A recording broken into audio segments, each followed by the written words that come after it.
Tezkor xabar. O'zgidromet shoshilinch ogohlantirish bilan chiqdi.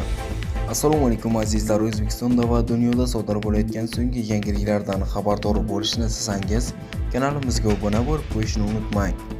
Joriy yilning 10-12 dekabr kunlari kutilayotgan kuchli yog'ingarchilik hamda havo haroratining o'zgarishi sababli respublikaning tog'li hududlarida qor ko'chishi xavfi mavjud. Bu haqda O'zgidromet ogohlantirdi. Qayd etilishicha, Toshkent viloyatining Bo'stonliq, Ohangaron va Parkent tumanlari, Shotqol tizmasining tog'lari hamda Namangan viloyatining Pop tumanida qor ko'chishi xavfi bor.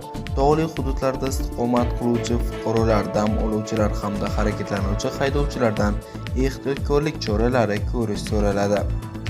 Sizga yetkamoqchi bo'lgan ma'lumotlarimiz mana shulardan iborat edi. Bizni kuzatishda davom eting.